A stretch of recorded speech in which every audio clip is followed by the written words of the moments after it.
Good morning, everybody. This is Dr. Shalona McFarland here in the Philippines.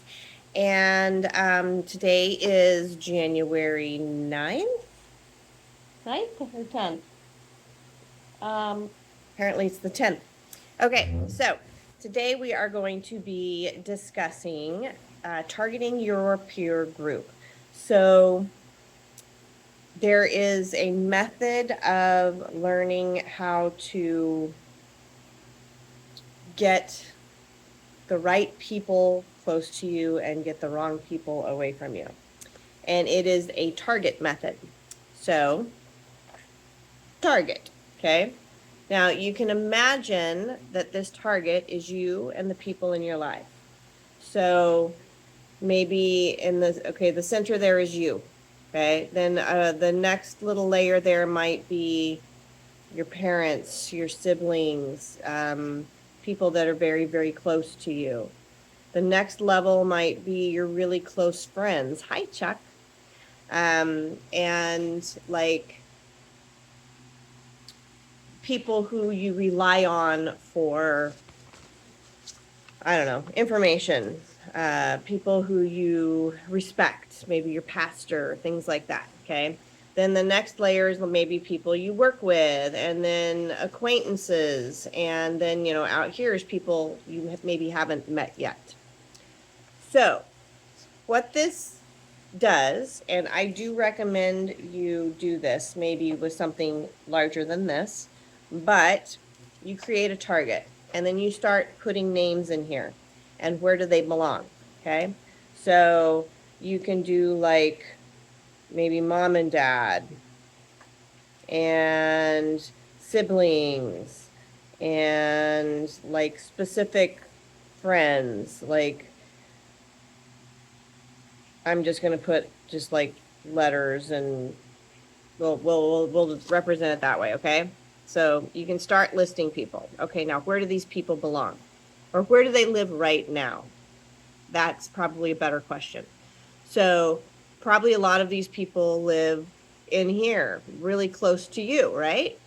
So are those people serving you? And this is probably one of the hardest exercises to do because we don't want to believe that people that we love and care for, there's probably spouses in there too for most of you, that they could actually be the problem in our life. Like they're the person that's keeping us held down. So this exercise is designed to really look at who in my life is holding me back and who is driving me forward. Who do I need in my life to drive me forward? Who do I need to let go out of my life? Who's holding me back? And these can be very, very difficult decisions to make. So for instance, if you've had a bad relationship with your parents, okay, and you live with your parents, because a lot of Filipinos do that. Maybe that is the first set of people that you need to move to an outer crust that you don't deal with on a daily basis. Okay, so we'll just say P. So P is in here, whoever P is for you. Okay, all right, and that's in the very, very closest to you. And then you've got maybe G, T, J, Q, M, N, like just make up some letters or whatever. Whoever these people represent for you, okay? That's where they are currently in your target. Okay, so maybe the people in here that are the closest to you are the ones that are holding you back the worst. So maybe it's time to take them and move them to an outer layer. Okay?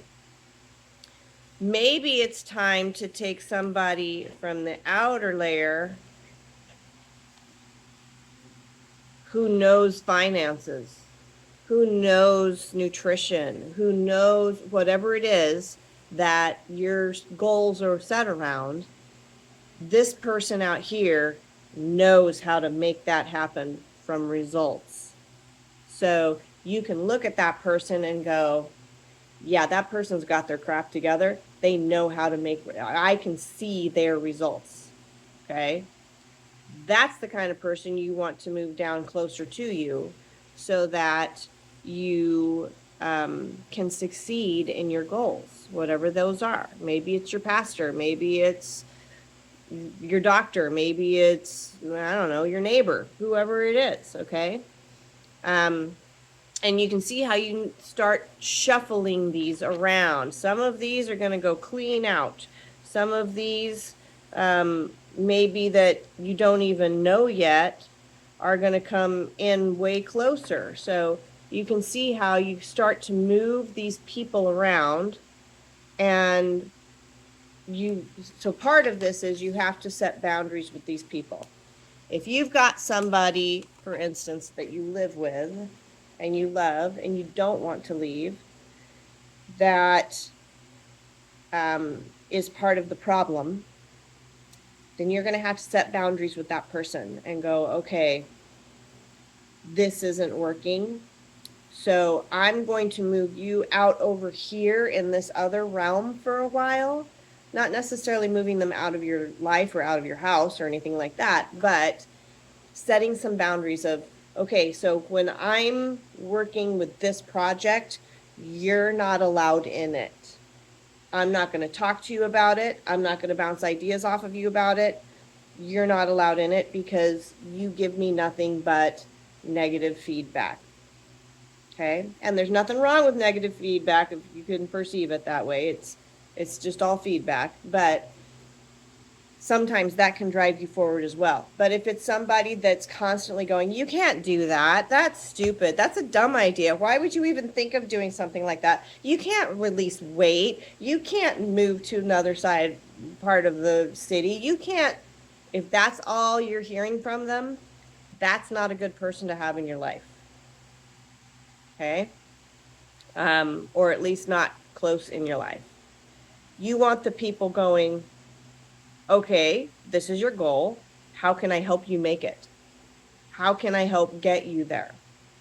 Those are the kind of people you want in your life that are helping you move forward, not holding you back. And this little tool, this little target tool to help move your friends and family around, that can really help.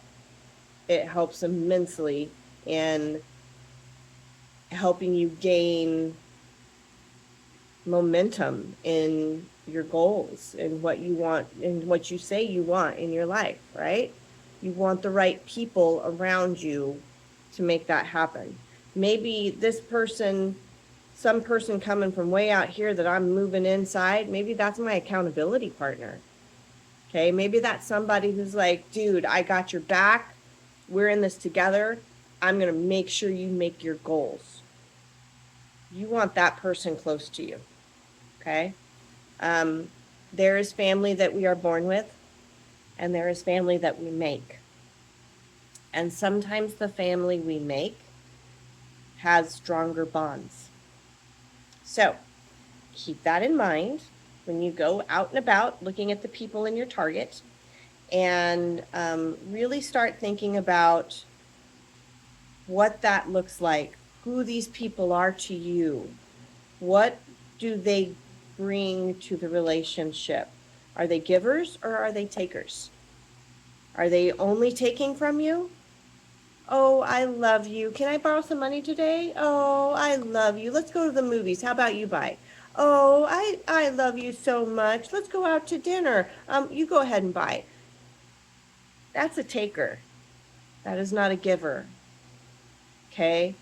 A giver is somebody who every time you go do something together, it's a give and take. It's a do you want me to get this time? Are you good this time? Or I mean, that's just on financial stuff, but it's on anything, you know. It's, you know, it could be on sex, it could be on exercising. It could be, helping you with your goals. Oh, that's a really dumb goal. I don't think you should do that. No, no, that's a terrible goal. Even if it is, who are they to say that's what it is for you? Okay. A conversation around it might be a better idea. Okay. So hopefully that gives you an idea of how to recognize givers and takers and the people in your life that maybe are falling into those categories, and how to maybe move them out or in, whichever you need. All right? All right, guys. God bless. I will talk to you tomorrow. Love you all. See you tomorrow.